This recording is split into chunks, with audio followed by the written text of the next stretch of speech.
When we think about market crashes, we usually picture just pure destruction, right? The end of an era. But today, we're going to look at one of the biggest financial collapses in modern history, the dot-com bust, and see how it wasn't really an ending at all. Actually, it was the painful but totally necessary reboot that built the digital world we all live in.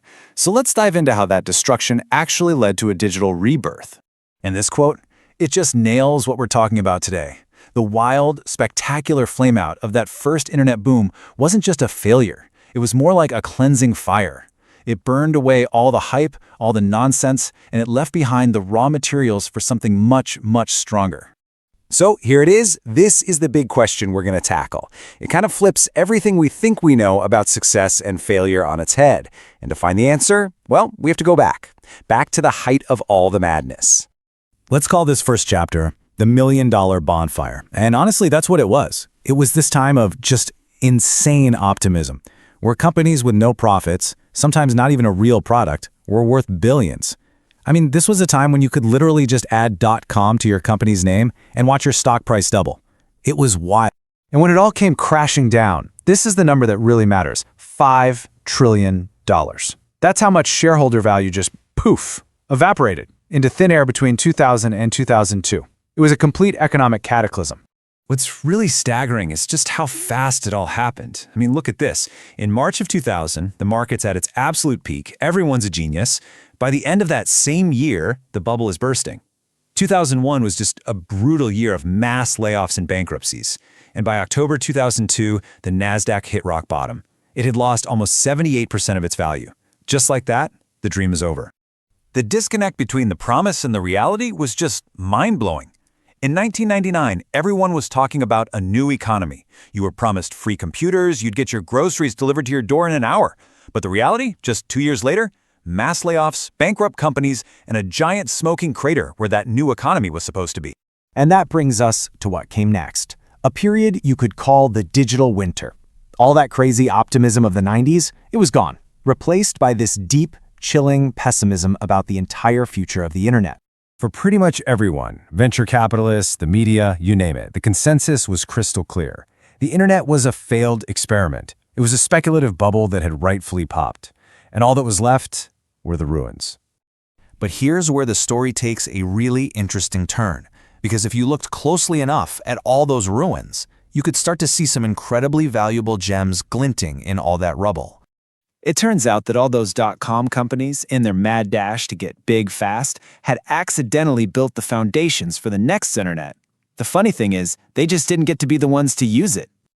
Okay, so let's look at what was actually left behind. These are the billion-dollar leftovers. First, telecom companies had laid thousands of miles of fiber optic cable, way more than they needed. When they went bust, all this dark fiber was suddenly available for pennies on the dollar.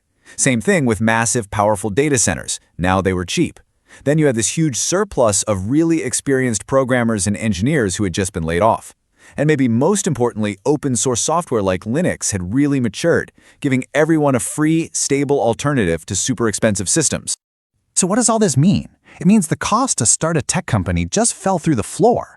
All of those expensive building blocks, the servers, the bandwidth, the software, the talent, were now incredibly cheap, or in some cases, completely free. The barrier to entry was basically obliterated. And this new environment, this digital wasteland, gave rise to a whole new type of entrepreneur. Let's call them the stubborn builders.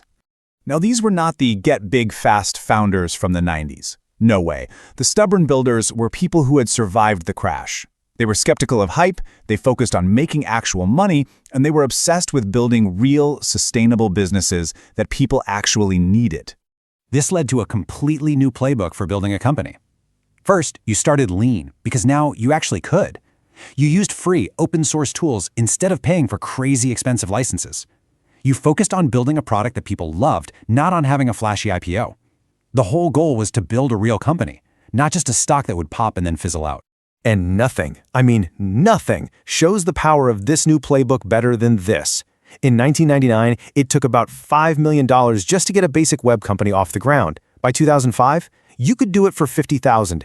That's a 99% reduction in cost. It was a total game changer. It completely changed who could afford to build the future. All right, so let's tie this all together. How did this post-crash world, this new playbook, and these stubborn builders come together to create the world that we all just take for granted now? Well, here's the thing. A lot of the dot-com ideas weren't actually bad. They were just way too early and way too expensive to pull off. Remember Cosmo, the one-hour delivery service? It failed spectacularly, but its DNA is in the entire modern gig economy. Webvan burned through $1 billion trying to deliver groceries online. Today, Instacart and Amazon Fresh are giants. And those quirky social pages on GeoCities seemed kind of silly then, but they were the direct ancestor of Facebook.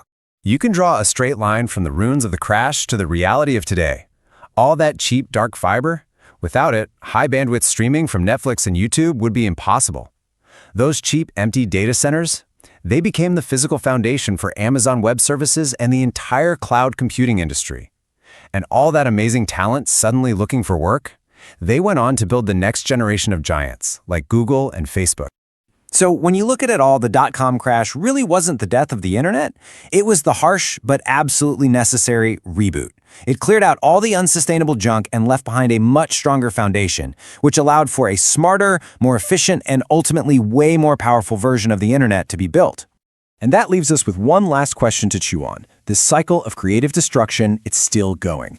The internet we use every single day was built from the ruins of the last one.